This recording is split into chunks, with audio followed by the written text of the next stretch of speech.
sobrenatural do Senhor sobre as nossas vidas. Glória a Deus. Amém. Vamos lá, aguardar o pessoal se aproximando. Beleza? Beleza. Vamos lá, gente. Boa noite, Thalia. Boa noite, Perfil, Mardoc, Elton.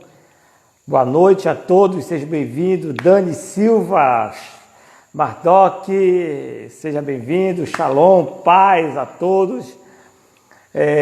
Que bênção, Juan. Que bom que você está por aí. Boa noite, meu querido.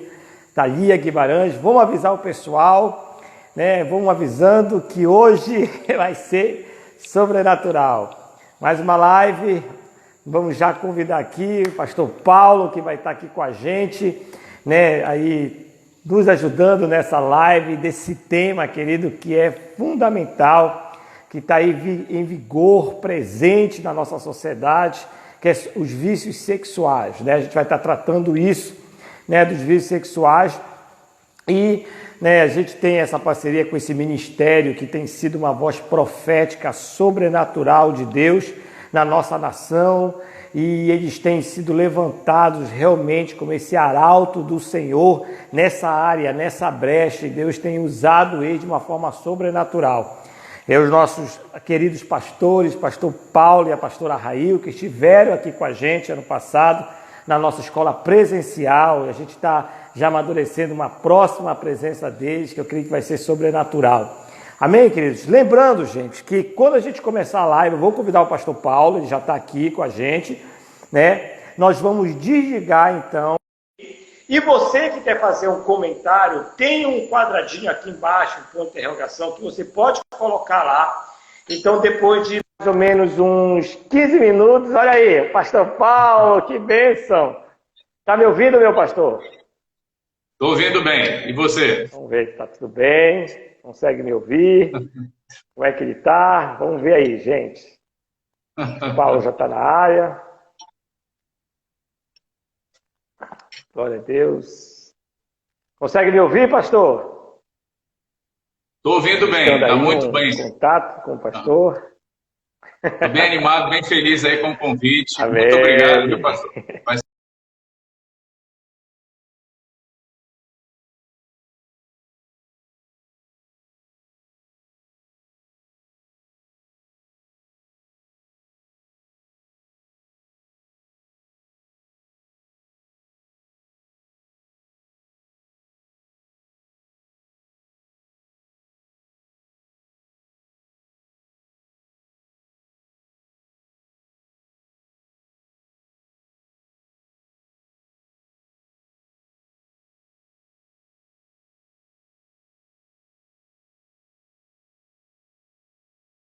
Ativados, vamos esperar estabelecer aqui a conexão direitinho para nós então podermos iniciar, né, aqui a nossa live. Pronto, já estabilizou mais. E aí, meu pastor? Boa noite. Tudo bom, meu amigo? Boa noite, querido. Paz. Boa noite aí para todos os queridos que vão estar com a gente. É uma alegria, né? Mesmo que distante aqui, tá vendo vocês e tá compartilhando um pouco, tendo esse tempo gostoso de comunhão, né? Amém, pastor, é uma honra. Estamos com saudade do Senhor, das crianças, olha aí, da pastora, de todo mundo, vejando a hora da gente poder, o Senhor está agora tão perto da gente, nós vejamos a hora de estarmos juntos novamente. Pois é, estou esperando gente, vocês então, em São para quem Luís, não né? conhece... Poxa, vamos lá! Foi só para ter um convite que a gente vai. Gente, então assim, esse é o pastor Paulo, é um grande amigo nosso, né? A pastora que conheceu na IFOL, como eu falei para vocês, é uma voz profética nesse campo, nessa área. Deus realmente tem dado ao pastor Paulo e à pastora Railka uma destreza sobrenatural nesse tema. E nós vamos estar então aqui dando essa aula em conjunto para vocês, que nós vamos falar sobre vícios sexuais. Tanto eu como o Paulo, né, viemos dessa área. Eu fiquei mais da passividade da pornografia, né? O Paulo já é uma história mais profunda. Então você está diante de duas pessoas que Deus resgatou desse submundo e deu uma nova vida. Então, se ele fez isso comigo e com o Paulo, como não fazer com você. Há esperança para você, querido. Eu quero te dizer isso. A esperança, Deus é um Deus que resgata, que restaura. Amém, Paulo? Amém. Amém, meu irmão. Podemos tocar então, pastor? Vamos lá, Paulo. Pode iniciar aí que a gente vai junto. Amém. Vamos falar sobre vício sexual, Paulo. Amém. Então, queridos, antes até de abordar o próprio tema, aqui é uma aula de aconselhamento, né? A Casa de Esté, assim, a proposta do Ministério Casa de Esté é fantástica, ele cantou realmente o nosso coração quando os pastores compartilharam conosco as palavras, né, o movimento. Então, aqui, essa aula, ela vai estar muito focada no aconselhamento integral, tá? Nós vamos estar falando aí de espiritualidade, nós vamos falar um pouquinho aí, né, da questão emocional e nós vamos falar, por fim, da questão física, tá? 1 hora, eu acho que, assim, é pouco tempo, então a gente vai se ater aí nos principais temas, né, no que é importante, no que é significativo, trazendo alguns exemplos. Mas o que eu até falei para o pastor, é muito importante que seja aqui um bate-bola, né, um tempo realmente de conversa. O pastor Josué tem bastante entendimento, bastante conhecimento também da área.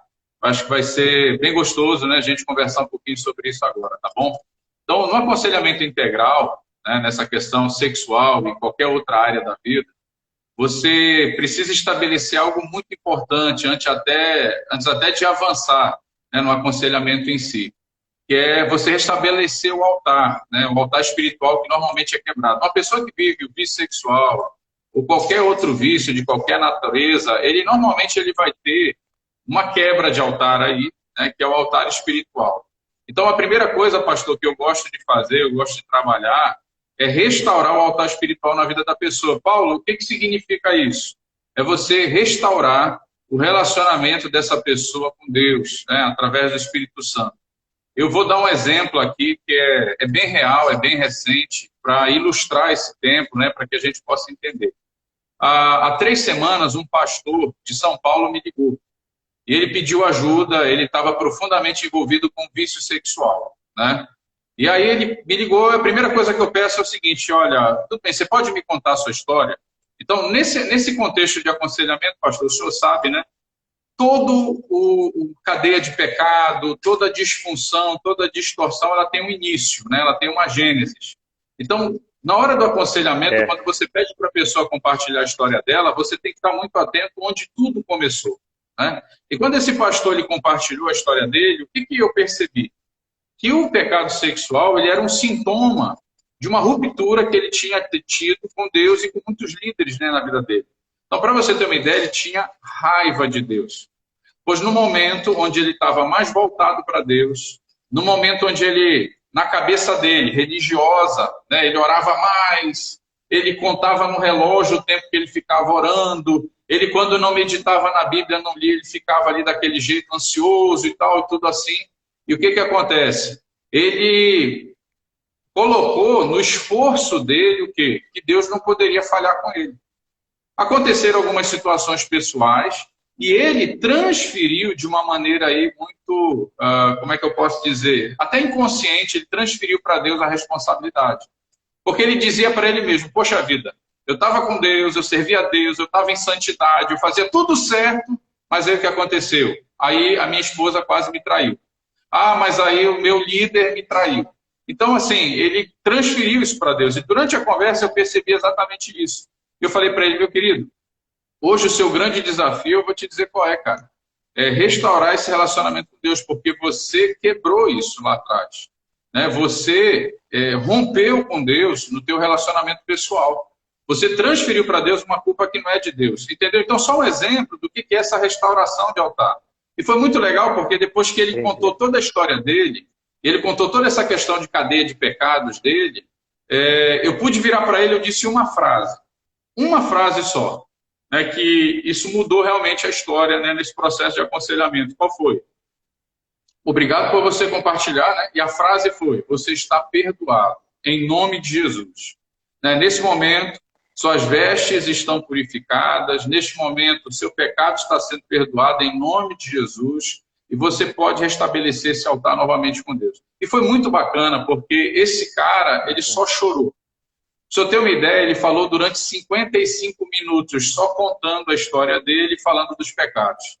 Eu falei 3 minutos, né? E a minha fala foi voltada para isso, dizendo o seguinte: cara, você está perdoado em nome de Jesus. Esse cara começou a chorar, esse cara não conseguia mais fazer nada, nem falar nada. E eu direcionei ele o seguinte: cara, vai, pega um suco de uva, um copinho de suco de uva, pega um pedacinho de pão, fecha a porta do teu quarto, vai lá, cara, que Deus está com saudade de você. Limpa o teu coração, né? Reconhece o teu pecado diante de Deus, você transferiu para ele algo que é dele. E o que aconteceu? Esse homem, no dia seguinte, me ligou e ele disse que ele ficou mais de 2 horas no quarto dele só chorando, reconhecendo o quanto ele foi injusto por Deus. E o que aconteceu aqui? Restabeleceu algo muito importante para qualquer aconselhamento, né? Porque dali para frente, tudo que eu fizesse com ele, Deus estava com ele de novo, né? E ele estava com Deus. Isso era muito importante. Então, quando você fala de pecado sexual, você vai falar de feridas profundas da alma da pessoa. Você vai falar, né, de quebras espirituais terríveis. Você sabe o que eu estou falando, você conhece das leis espirituais. Muita gente não conhece das leis espirituais, né? E aí o que acontece? Esse cara quebrou leis espirituais terríveis, esse cara cometeu pecados terríveis e cometeram com ele também, né? Então, você levar esse homem para um processo de restauração, essa mulher para um processo de restauração sem Deus, é muito perigoso, não é verdade? É verdade. Paulo, por exemplo, é muito interessante a gente pontuar para as pessoas aí, assim, muita gente está conhecendo o ministério agora. Se a gente fosse definir, eu achei muito interessante a tua colocação, porque geralmente quando a gente fala de pecado sexual na igreja, a gente quer resolver o fruto do pecado. O cara chega com problema de pornografia e quer se livrar da pornografia. Mas muitas vezes o pecado sexual está escondendo, na realidade, é todo um processo aí que precisa ser revisto, né? Então, é isso que tu falaste, que você falou que é muito importante, as leis espirituais que são quebradas, né? Eu queria assim, que tu explicasse um pouco mais, assim, que leis são essas, porque assim, uma coisa, as pessoas precisam ter uma noção, né, da seriedade do pecado sexual, porque realmente ela vai colocar a pessoa diante de um crédito de injustiça, que isso vai trazer, mesmo no processo de restauração dela, um processo aí longo que a pessoa precisa estar realmente ter essa vida de transparência. Então, eu queria que tu definisse o que seria assim, o vício sexual, como uma pessoa se define como viciado sexual e as consequências, essas quebras, essas leis espirituais que o vício leva a pessoa a cometer. Então, pronto, pastor, vamos por parte aqui. O vício sexual, eu gosto de definir da seguinte maneira: ele é um sintoma de um caráter ferido. Isso, para mim, assim, mudou a minha visão no processo de aconselhamento. Como o senhor bem falou, as pessoas chegam e dizem: olha, eu tenho problema de pornografia. Deixa eu falar um negócio para quem está assistindo a gente. Normalmente, uma pessoa envolvida no vício sexual, ela é uma pessoa que esse não é o maior problema dela, ele é um sintoma de que há uma ferida no caráter dela, né? Então é muito interessante ele que no foge processo... do vício sexual, né? Isso. Ele se torna até mesmo uma fuga. Isso, ele se torna uma fuga, né? Então, tem até umas ferramentas bem interessantes, né? O senhor conhece a árvore dos vícios, tudo, a gente talvez entre um pouco nela daqui a pouco. Mas o que a gente precisa entender, nós estamos falando com líderes, né? A Casa de Esther, ela forma líderes, ela trabalha muito profundamente com pastores, com ministérios de casais. Então, assim, falando com os líderes diretamente. Então, quando pessoas procuram você com essa disfuncionalidade, né, na sua vida sexual, né, nos seus relacionamentos, o que vai acontecer? No processo de investigação de aconselhamento, queridos, você precisa identificar as origens disso, e você precisa identificar quais são as feridas do caráter da pessoa. Olha, eu vou ser muito honesto, 100% dos casos até hoje, 100% dos casos, né, que procuraram, o vício sexual ele foi fruto do quê? De uma falta de perdão. O vício sexual foi fruto do quê? De uma amargura, de um ressentimento. O vício sexual ele foi fruto do quê? De influências, né, espirituais. Assim, são muitos casos, não dá para colocar numa caixinha, né, mas ter esse entendimento desse princípio é muito importante. Eu gosto muito de citar um exemplo aqui. Tá? Eu já vou entrar na questão das leis, mas eu vou citar um exemplo. Um homem que eu aconselhei em Curitiba, ele chegou exatamente com essa conversa. olha, minha mulher me pegou acessando fotos pornográficas e vídeos pornográficos e eu preciso de ajuda, eu estou com problema de pornografia, eu não consigo parar de assistir pornografia. Eu pedi de novo para ele contar a história dele. O que eu descobri? Que ele assistia pornografia porque ele procurava nas mulheres, dos vídeos, a esposa dele que havia morrido, né, de câncer no cérebro. Ele tinha vivido Era um casamento... luto, né? Isso. Ele tinha vivido um casamento maravilhoso, só que ele não viveu o luto. E quando eu falei para ele, meu amigo, seu problema não é pornografia, seu problema é que você não enterrou a sua esposa no seu coração, você não passou pelo luto, né? Você não conseguiu superar o luto, o que está acontecendo? Você está buscando compensação para essa dor emocional, né? Terrível. Ele entendeu isso, eu estou resumindo a história, ele entendeu isso. Ele entregou para Jesus essa esposa, né? Ele realmente fez esse processo de renúncia, entrega, e cara, tem um ano e meio da nossa conversa. Nunca mais ele acessou pornografia, né? É lógico que o caso dele, ele foi muito específico, mas quando você trabalha como conselheiro, o altar espiritual, você traz Deus para o jogo, né? Quando você restaura o caráter ferido, queridos, quando você vai tratar do comportamento é muito mais fácil, né? Quando você vai tratar do comportamento é muito mais simples. Para quem está anotando, já que a gente está numa escola, a base bíblica de vício está lá em Provérbios, capítulo 23, versículos 29 até o 35, tá? Dá uma lidinha depois, quem está fazendo as anotações, corre lá e você vai ver. Mas o vício sexual, outra definição que eu gosto de dar, pastor, é o seguinte: ele é uma fome, ele é uma sede de afeto, né, insaciável. Então o camarada, ele pega e ele usa o sexo para suprir algo, suprir as carências dele. E ele não vai conseguir. Porque o sexo, ele não foi feito para você suprir sua carência emocional, né? O sexo, ele foi feito para você praticar quando você está cheio de afeto.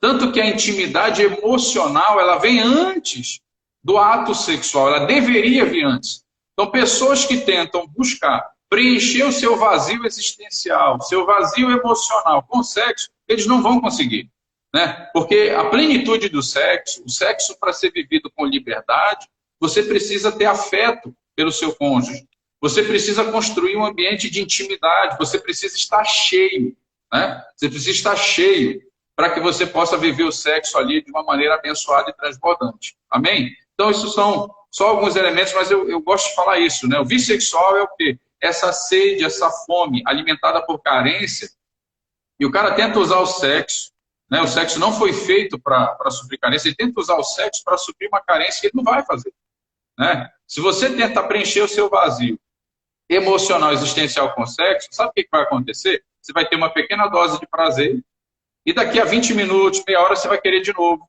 depois vai querer de novo, isso nunca vai saciar, né? E quando a gente vai abordar isso numa esfera maior, não dá para ser profundo aqui nessa dinâmica de leis espirituais, mas uma coisa que muitas vezes as pessoas da igreja esquecem, pastor, é que esse mundo aqui, ele é regido por leis espirituais, né? E a Bíblia é um livro muito rico, né, acerca disso. Então ela vai trazer esse discernimento, ela vai trazer essa explicação, né, do que é a lei vai evidenciar o que são os pecados, quais são as consequências do pecado e quais são as bênçãos, né, se você caminha ali debaixo de obediência. E quando você vai falar, né, de vício sexual, a Bíblia aborda, né, tem vários livros aqui do Antigo Testamento que vão abordar essa dinâmica de pecados sexuais. Normalmente a sentença que você vai ver para uma pessoa que vive o pecado sexual é qual? É a morte, né? Morte por apedrejamento. Normalmente, né, uma pessoa envolvida em pecado sexual, ela vai ser apedrejada, ela vai passar por um processo de humilhação pública, né? O pecado sexual está altamente conectado a escândalo, né? Então esse apedrejamento ele vem dentro desse contexto. Então quando você quebra uma lei espiritual ligada a essa questão sexual, você vai trazer para a sua vida espiritual, emocional e física o quê? Essas consequências. Tanto que pessoas que se envolvem com vício sexual, normalmente elas são acometidas de quê? De doenças sexualmente transmissíveis, eles são acometidos de doenças emocionais, né, terríveis, o senhor sabe disso. E outra coisa, a principal morte que eu tenho percebido é a morte espiritual. Né? Você vai ver morte o tempo inteiro na vida de uma pessoa que se envolve com o pecado sexual, não é verdade?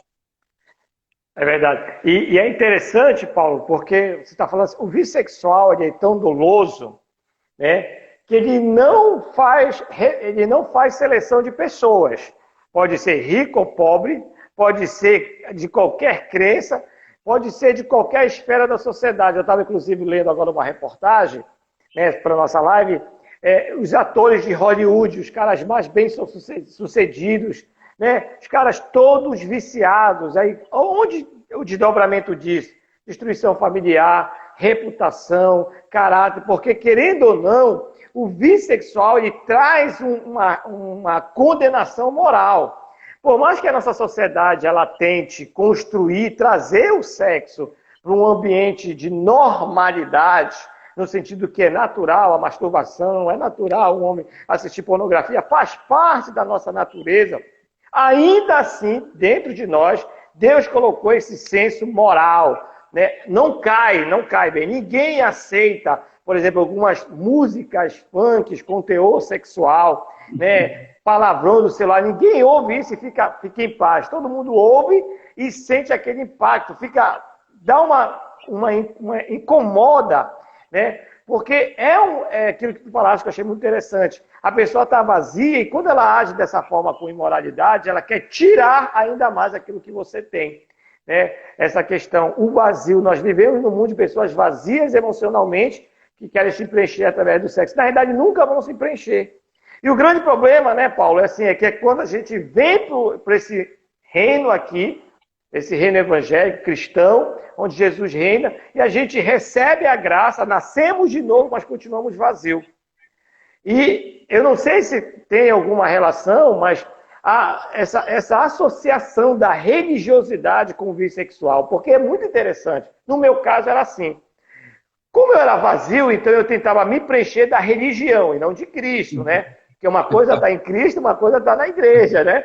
Mas eu tentava me preencher da religião. Quanto mais religioso eu era, mais viciado eu ficava dentro da igreja. Então, assim, eu queria que tu falasse um pouco sobre isso, essa relação, não sei se tu já pesquisasse nesse sentido. Por que, por exemplo, a pessoa quer... Eu já reparei isso nos aconselhamentos, não sei no teu caso. Quanto mais caxi o cara mais, né, aquele santarrão, mais aquela aparência, né, de santo, quando você vai ver, o que está lá por trás? Vício sexual. Muito bem escondido. Não, Aí você falasse assim, um pouco sobre esse aí. Pronto.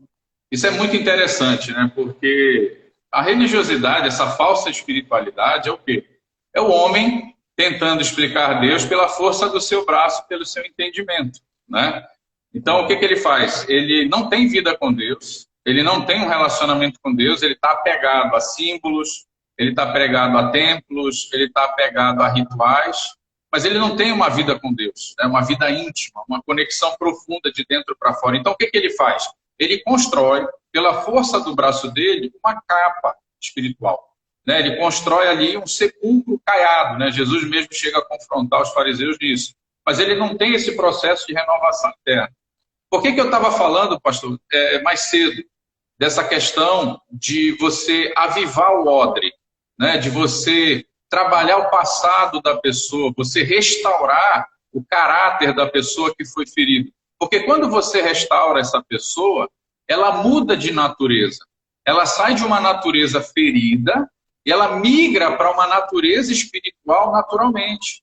Né? A partir do momento, por exemplo, quando eu confessei o meu pecado, quando eu trouxe luz sobre isso, quando eu paguei um preço alto, o senhor sabe o preço que eu já paguei por conta desse processo de restauração, eu conheço também o seu processo. E o que aconteceu? Nós fomos mudados de dentro para fora. Né? O evangelho ele é fantástico porque ele não atua na casca, ele vai atuar no coração. E uma das coisas mais incríveis que eu aprendi nesse tempo é que o descanso, né, a obediência, eles não são fruto do esforço do homem. Né? Não é pela força do nosso braço que a gente faz isso. Isso é ação direta do Espírito Santo. Então, você obedece, não é pela força, você obedece pelo descanso. pelo seu relacionamento, pela transformação do homem carnal no homem espiritual que Deus faz dentro de você. Eu estou escrevendo esse livro agora, aproveitando a quarentena, estou escrevendo sobre Jesus, o homem espiritual, eu estou aprendendo sobre isso. Então, essa mudança, essa transformação, queridos, ela precisa acontecer de dentro para fora. Porque quando você trabalha, por exemplo, numa perspectiva de vício sexual com alguém, uma pessoa que tem um vício, é muito difícil.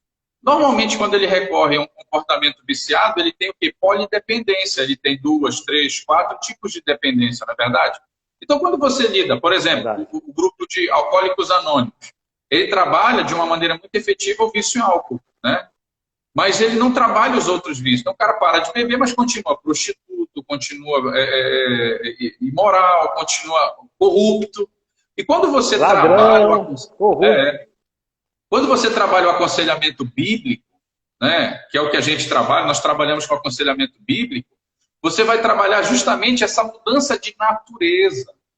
Né? Você vai avivar o odre. Olha, pastor, um dos grandes problemas, o senhor sabe disso, que muitos enfrentam na igreja, qual que é? O cara entra, mas ele não passa por esse processo de avivamento do odre. Aí o que que vem? As pessoas derramam o vinho novo nele, só que o odre é velho. Ele não passou pelo processo de restauração. Ele não passou pelo processo de santificação. Ele não sabe o que é uma vida no Espírito, uma vida no relacionamento com Deus. Né? E o que que acontece? Esse cara não muda a natureza dele. Aí ele tem 2 caminhos. Ou ele chuta o balde e vai embora. 45 milhões de evangélicos já pularam fora do barco. Ou ele faz o seguinte, ele cria essa casca religiosa para que as outras pessoas não conheçam a miséria que ele tem dentro dele. Queridos, isso é vida no deserto. Né? Isso não é uma vida em Canaã. Isso é uma vida de destruição, uma vida de miséria. Entendeu? E eu gosto de usar um exemplo que eu acho que é bem prático aqui, pastor, nesse contexto. Por exemplo, uma laranjeira, uma árvore de laranjas, né? Ela faz força para produzir laranja? Não. Por quê? Porque a natureza dela é produzir laranja. Agora, quando você pega um homem que está preso, uma mulher que está presa no vício sexual, qual que é a natureza dele? É carnal. Então, esse homem e essa mulher, eles precisam transicionar para quê? Para serem um homem e uma mulher o quê? Espirituais. E quando ele for um homem espiritual, na essência da palavra, né, com uma natureza transformada, o fruto vai ser o quê? Para a carne ou para o espírito? Para o espírito. Né? Então, esse processo de aconselhamento bíblico, ele é fantástico. Então, assim, eu dou muita ênfase no relacionamento com Deus. Restaurar esse alicerce com Deus. A pessoa ter uma vida devocional. Ele entender que ele é a igreja e que, sabe, o Espírito Santo habita nele e ele precisa aprender a corresponder dentro dessa dinâmica. O religioso, ele já faz diferente. Ele pega tudo isso aqui, né, sem a ação do Espírito Santo, e o que que ele faz? Ele se veste com uma capa de religiosidade e vai caminhando, enganando todo mundo, mas principalmente enganando a quem?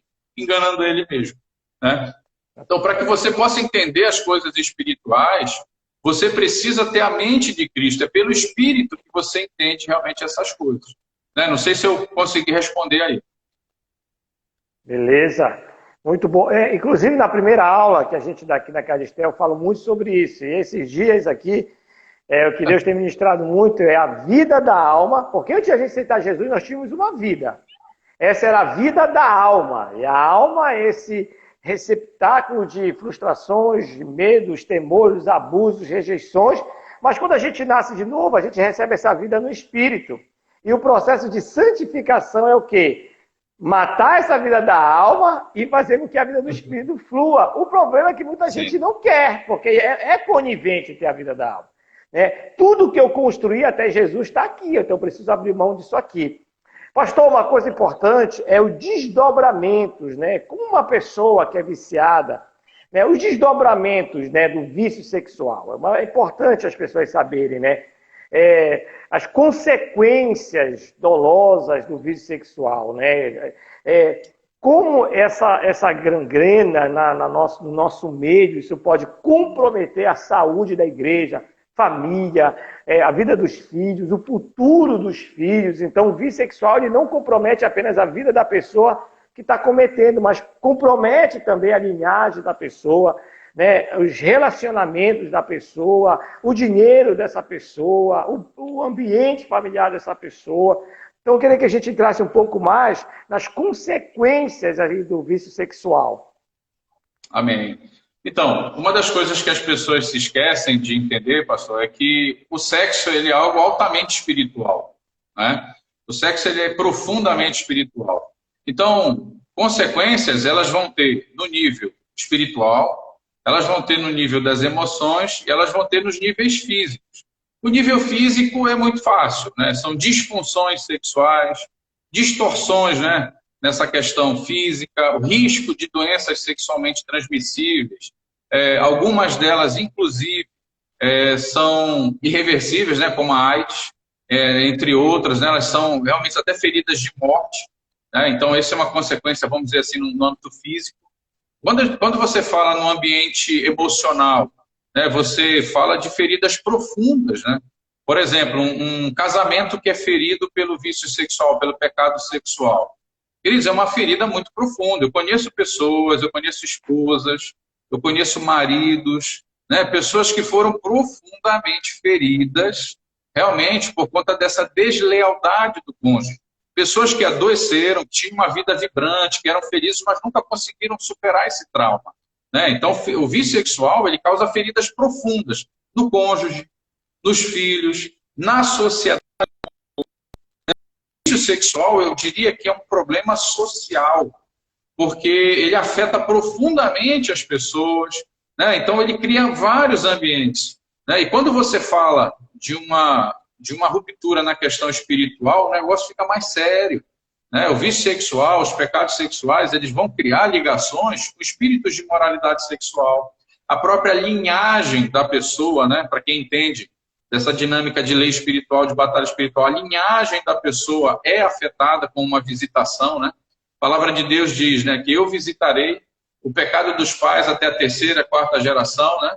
E eu visitaria a bondade dos pais até a 1000ª geração. Então, quando você olha, o vício sexual ele é um mau negócio, né? Ele é um mau negócio porque ele afeta não só a pessoa, como ele afeta diretamente as pessoas que estão ligadas a ele e as pessoas do entorno, né? É um problema social gravíssimo, né? E nós precisamos, como igreja, trabalhar esse assunto, de repente parar de ter um pouco de milindre com relação a isso e abordar essa expectativa. Então, esse desdobramento ele vai não só afetar a geração da pessoa, né, e as pessoas ao redor, como as próximas gerações podem ser comprometidas, né? E nós estamos vivendo agora um ciclo onde as pessoas mais jovens, né, estão se envolvendo cada vez mais cedo com essa questão do vício sexual. E eu vou dizer aqui qual que é a que eu mais me preocupo. Posso?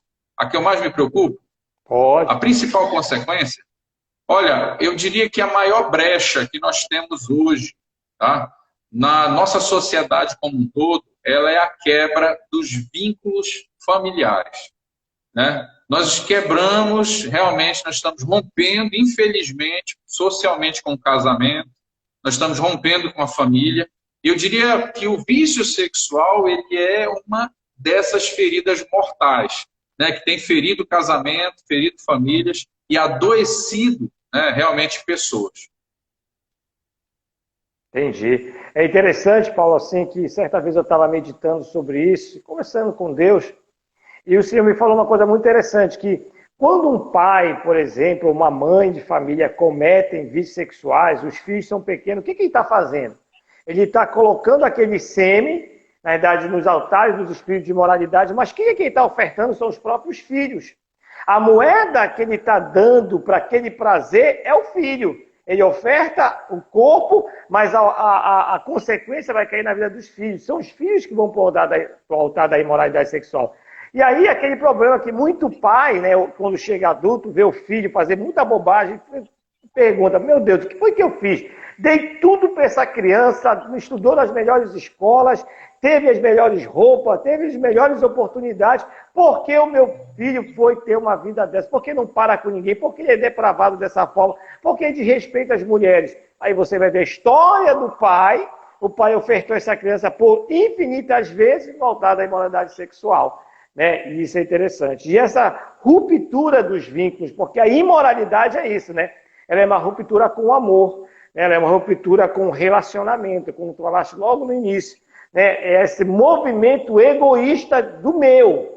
Então, se é o eu que está na frente, não vai ter o nosso. Então, quebra o coletivo. Então, imoralidade e coletividade não existe. Até por isso, é por isso que a pornografia, ela prega a coisificação do outro, né?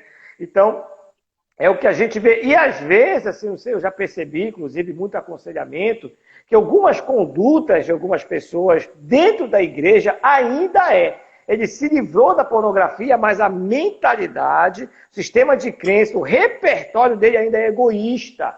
Ele ainda pensa nele mesmo, ele ainda olha só para si. Ele não tem mais bissexual, mas o repertório dele ainda é consequência daquela vida lá de um egoísmo. Porque pornografia é puro egoísmo, né? Narcisismo puro, hedonismo puro, né? Então, realmente as consequências espirituais.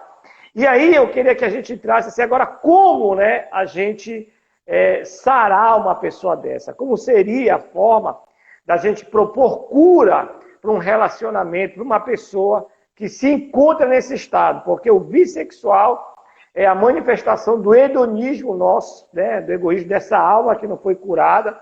E o grande ponto que eu vejo, assim, Paulo, assim, porque tem muita gente viciada sexual na igreja, é a vergonha, né? Só tem vergonha de se expor e ela começa, então, a tentar justificar a falta de exposição. Não, ninguém precisa saber, eu já confessei para Jesus, mas eu estou há 10 anos aí praticando pecado, mas há 10 anos Jesus me escuta no meu quarto, né? Eu não preciso falar para ninguém. Quando eu me batizei, tudo isso já foi resolvido, apesar de eu chamar uns palavrões, né? Dançar uns funks, né? Olhar de vez. Eu não vejo pornografia, né? Certa vez um jovem falou: pastor, eu não vejo pornografia, eu só vejo assim umas mulheres de biquíni, né? Malhando, mas não é pornografia, né? Então, tem essa questão aí, né?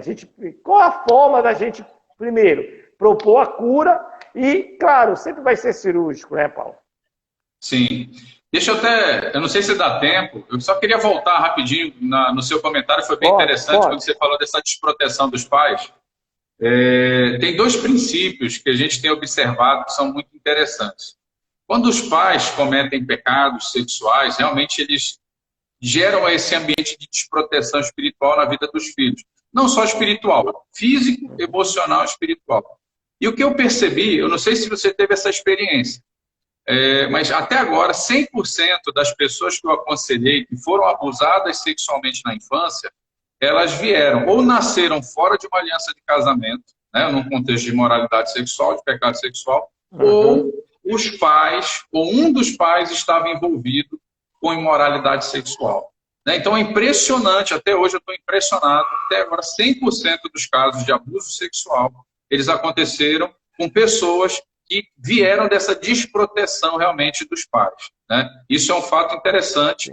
E segundo ponto, ou seja, quem ama os filhos aqui, mantenha a sua vida sexual na luz, né, para a gente não ter nenhuma dor de cabeça aí. Segundo ponto, que a Bíblia revela isso, né, inclusive com relação a Davi, né, e Absalão. Aquilo que os pais fazem escondido, os filhos vão fazer na frente de todas as pessoas. Né? Davi cometeu pecado com Batseba escondido, arquitetou o assassinato do seu marido, né, pela mão dos filhos de Amon. E o que aconteceu? O filho dele deitou com 10 mulheres dele. Então, olha só, o pecado do rei, do príncipe, né, do rei, foi 10 vezes mais caro. Então, o que nós estamos vendo hoje numa sociedade totalmente bagunçada é fruto da geração anterior. O que a geração anterior, que dentro de uma capa de moralidade falsa, o que aconteceu? Os pecados deles estão sendo evidenciados nos filhos, né? Nós estamos vendo uma geração perdida, pessoas feridas, né, com a ferida paterna. Ontem a aula foi sobre paternidade, não foi muito boa. Então, ferida paterna, ferida materna, né? Você vê essas feridas na alma das pessoas e as pessoas elas vão repetir isso com o quê? Com rebelião. Normalmente você vai ver essa equação na vida dos filhos. Ofensa menos perdão é igual a rebelião. Né? Então isso você vê. Isso aqui eu queria comentar. Agora, entrando nesse processo de restauração, né, não sei quanto tempo a gente tem, mas entrando nesse processo de restauração, O que é muito importante a gente entender? O coração do homem é um altar. Sabe? É muito importante. O coração do homem é um altar. E todo altar, o senhor sabe disso, ele tem um sacerdote e ele tem o quê? Um ídolo. Né? E qual que é a grande guerra do coração de um homem? Qual que é a grande guerra do coração de um homem? Sentimento versus mandamento. Né? Você pega ali Jesus, né? Ali em Mateus 4, por exemplo, você vai ver o quê? Satanás tentando tentar ele pelos seus sentimentos, pela sua fome, né? Por essa questão. Jesus, ele venceu aquela tentação como? Com a palavra e com o Espírito. Então, Jesus usou mandamento para vencer o sentimento. E hoje nós somos uma geração que idolatra o quê? Os sentimentos. Eu não amo mais. Eu não sinto mais nada por você. Eu estou morrendo de amor. Eu sei que ele não é cristão, mas eu estou morrendo de vontade. Ou seja, sentimento versus mandamento. E como o coração é um altar, olha como isso é sério. Olha como isso é sério. O coração é um altar. Quando você vive pelos seus sentimentos, quem é o seu ídolo? É você mesmo. Então você é um sacerdote onde o ídolo é você. Você quer atender os seus interesses pessoais acima da lei de Deus e da obediência a Deus. Agora, quando o seu coração é voltado para Deus, você se torna um sacerdote do Senhor, como a palavra de Deus diz. Né? Jesus nos constituiu rei e sacerdote, lá em Apocalipse capítulo 1, né? Está escrito isso. E o que vai acontecer? Você vai oficiar aquilo em obediência a Deus. E isso é fantástico, e é isso que falta hoje. Então, no processo de restauração de uma pessoa é o quê?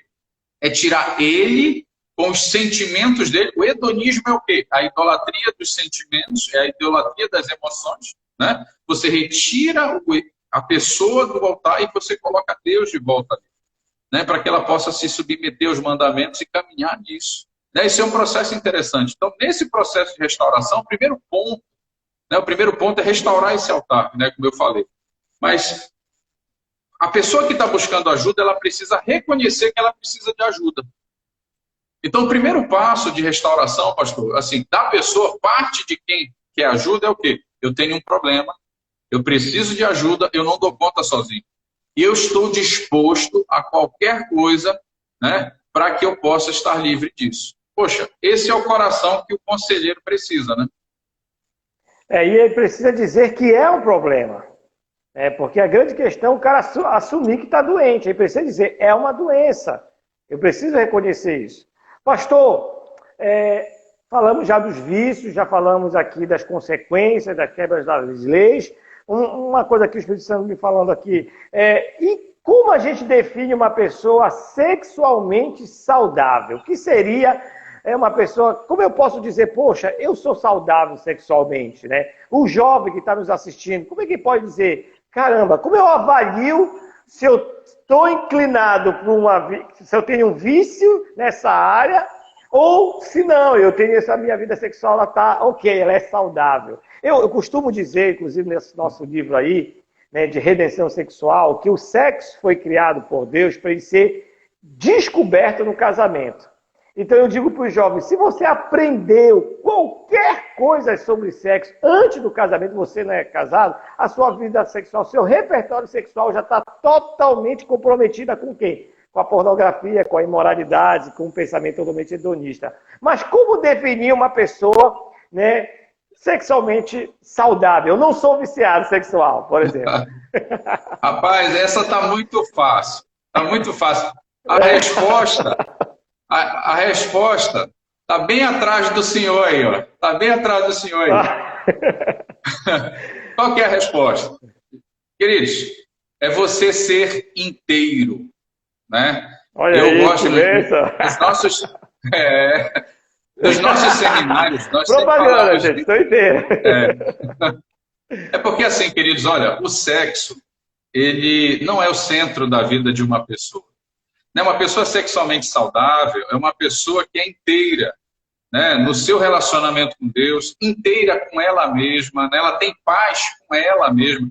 Eu não sei se vocês percebem, mas existem pessoas, quando elas estão envolvidas com vício, qualquer coisa, elas não têm paz com elas mesmas. Então são pessoas que têm paz com elas mesmas, São pessoas que têm um relacionamento profundo com Deus. A fonte da sede e da fome delas é quem? É o pão da vida, é a água da vida, é Jesus Cristo. Né? Uma pessoa que tem saúde emocional, eu vou colocar dessa forma, pastor, uma pessoa que tem saúde emocional é uma pessoa que sabe lidar com as questões da vida de maneira responsável. É uma pessoa que sabe dizer não. É uma pessoa que sabe esperar. É uma pessoa que sabe respeitar a vida dos outros. É uma pessoa que não usa o sexo para compensar a sua concupiscência, compensar o seu vazio emocional. É uma pessoa que é inteira. Né? Leiam o livro é muito bom. Mas assim, é uma pessoa inteira. É uma pessoa que responsavelmente ela sabe assumir suas responsabilidades. É uma pessoa que sabe os seus limites, o limite das outras pessoas, uma pessoa que sabe lidar com o fracasso, né? Uma pessoa madura, uma pessoa inteira. E é isso que é o grande problema de muitos casamentos, né? Entra aquela pulguinha vazia, cheia de carência, e encontra outra pulguinha achando que é um cachorro gordo, e o que acontece? Dá um problema. Então um olha para o outro, achei meu cachorro gordo, né? Aí quando se junta, o que acontece? Aí dá esse problema. Então, assim, uma pessoa que é sexualmente saudável, uma pessoa que é emocionalmente saudável, espiritualmente saudável, né, e fisicamente saudável, é uma pessoa que age responsavelmente com as questões da vida, com as frustrações, com as alegrias, com todas essas questões. Não adianta, sexo não vai compensar o seu vazio emocional, existencial, né? Um relacionamento em si, ele não vai fazer tudo se você não tiver uma vida com Deus, se você não for bem resolvido com você mesmo, né? Isso não vai acontecer. Então as pessoas precisam ser inteiras, né? Elas precisam ser integrais. E ser integral não é ser perfeito. É ser integral, é ser honesto, é ser íntegro, é ser inteiro. É você saber os seus pontos fracos, é você falar a verdade, doa quem doer, né, com as pessoas que você se relacionar, principalmente quando você fala de casamento, a pessoa precisa falar: ei, moça bonita, eu amo você, eu quero casar com você, só que olha só, eu tenho problema com pornografia. Moça bonita, deixa eu falar um negócio para você, eu tenho uma certa compulsão sexual, eu penso em sexo o dia todo. Vamos orar juntos, vamos interceder. A moça tem todo o direito de ir embora? Tem. Mas sabe, a verdade, ela precisa ser estabelecida. E uma pessoa que anda na verdade é uma pessoa que é saudável emocionalmente, que é responsável, né, emocionalmente. Então, eu resumiria isso. Uma pessoa que tem uma saúde é uma pessoa madura, uma pessoa inteira, uma pessoa íntegra, né, que tem realmente uma aliança com Deus e com a verdade. Muito bom, Paulo. O Cote fala muito sobre santidade orgânica. Eu tenho usado um termo que ele tem dito sobre uma dieta inflamatória, mas assim, dentro desse ambiente da alma, né, uma pessoa que não é inteira, ela acaba desenvolvendo uma dieta moral totalmente inflamatória, né? Que qualquer coisa vai gerar aí uma deficiência no caráter dela, né? Então eu acredito muito. Porque a pessoa, é isso que a gente está tentando, viu, gente? Colocar aqui para um leque bem amplo. Porque quando a gente fala de sexualidade, a gente acha que o problema é o sexo, né? Pronto, vamos falar só sexo. E, na verdade, o sexo ele é consequência de muita coisa. O que sustenta toda uma disfunção é só um sintoma, é o fruto do problema. Então, quando a gente fala de vício sexual, a gente precisa conhecer o que está por baixo desse viciado, né?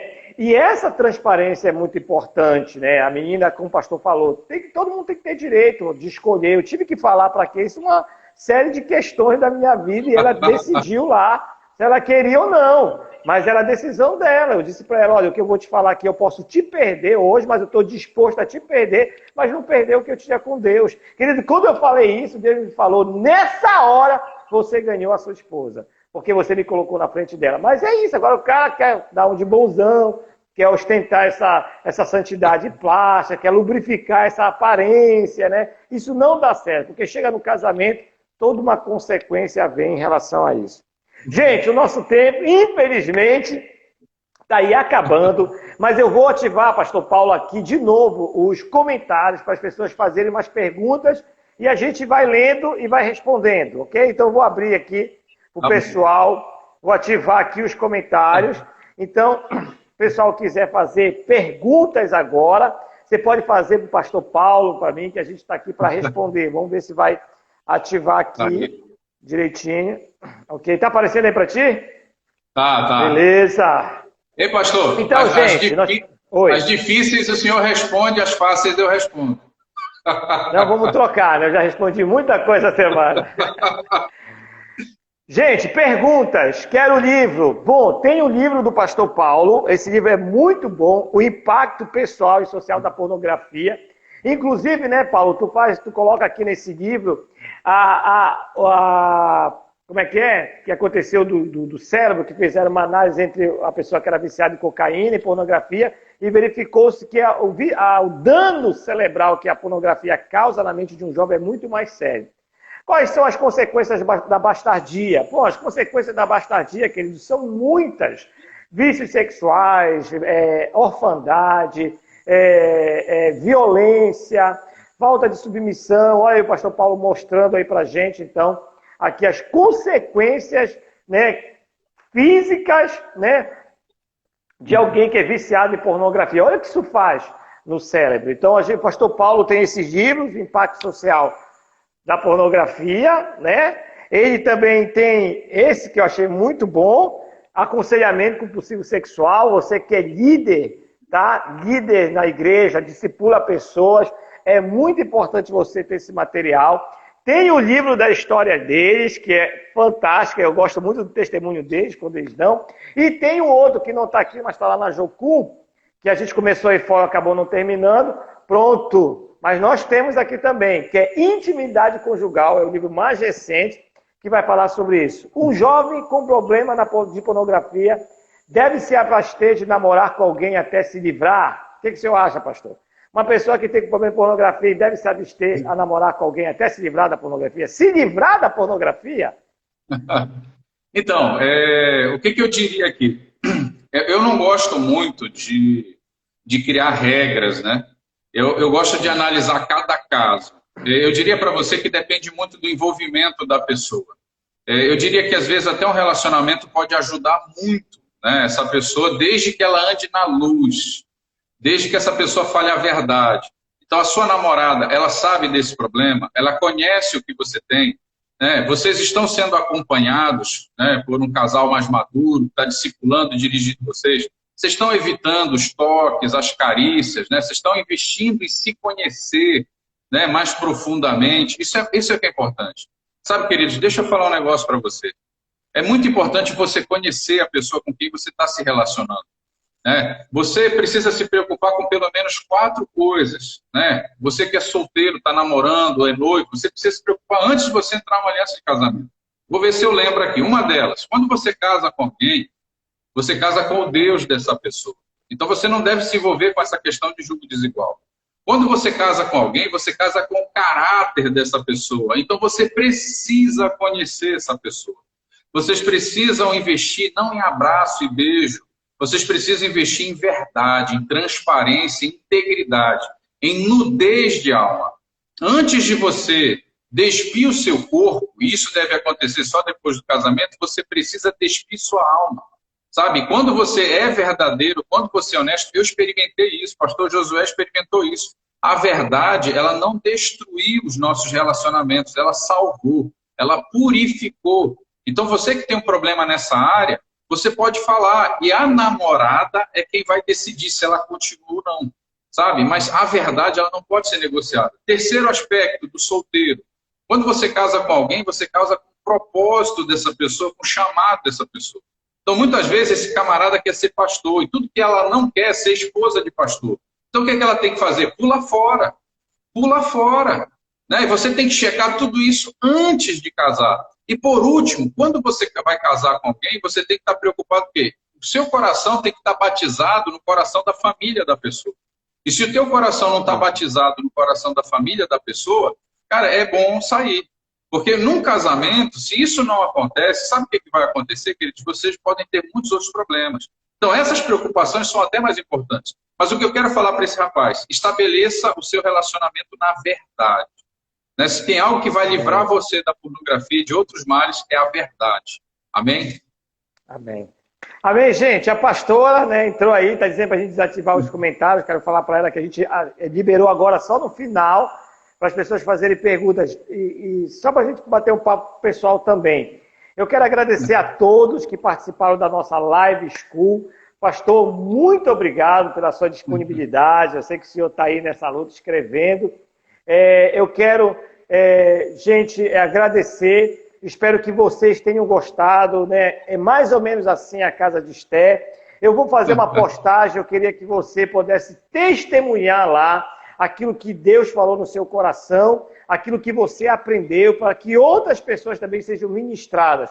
Essa é a nossa última aula, né? Semana que vem nós vamos começar agora, viu, pastor? Uma ideia que o Espírito Santo nos deu, nós vamos chamar algumas pessoas para a gente fazer live testemunho, que as pessoas vão dar testemunho das suas vidas, daquilo que Deus fez depois da Casa de Esté. Gente, lembrando que as nossas meditações pela manhã vão continuar até o final do livro. Então, assim, todo dia 8 horas, amanhã o capítulo 6, nós vamos até o capítulo 10. Vai ser bênção demais. Quero mandar um abraço, então, para a Vera, para a pastora Gabi, para todo mundo que está aí com a gente, que acompanhou a gente nesse tempo. Eu sei que nesse momento assim, de isolamento social, a gente está tentando trazer para as pessoas uma direção, abençoando a nossa nação, a nossa geração, com um pouco daquilo que Deus tem colocado no nosso coração. De graça recebeste, de graça dai, então a gente está amando esse tempo. Pastor, que Deus te abençoe, que o Senhor estenda sobre a sua vida a graça dele de forma sobrenatural. Muito obrigado por nós estarmos aqui. O Ed está mandando um abraço para o Senhor. Gente, quem precisar falar com o pastor Paulo, você entra lá, Sexo Sem Cativeiro, né? Isso, entre lá, mande um direct para o pastor Paulo. Pastora! Né? Thales, um abraço para a pastora, para o Thales. Está voltando. Cadê a Raíssa? Estão no quarto. Voltou a Raíssa. Está no quarto. Um abraço para essa família que nós amamos tanto. A gente se identifica, gente, muito com eles. Eles são missionários, nós somos missionários, loucos pelo reino. Nós fazemos parte de uma história transformadora do Senhor. Contagem regressiva, o Instagram começa aqui a sinalizar. Mas Deus abençoe vocês. Uma boa noite para todos. Quem precisar falar com o pastor Paulo, por favor, @Sexo Sem Cativeiro. Sigam eles lá no Instagram. Também tem Casamento com Propósito, que é outro direcionamento mais profundo para quem é casal. Inclusive, eu vou te mandar um casal aí para te dar uma orientação. Vou caminhar, acho que ela estava por aí. Ela deve te procurar, já dei umas orientações, mas precisa de um apoio mais profundo em relação a isso. E aqui a gente tem trabalhado uns com outros. Gente, Deus abençoe todos nós. Um abraço, no nome de Jesus. Amém. Amém.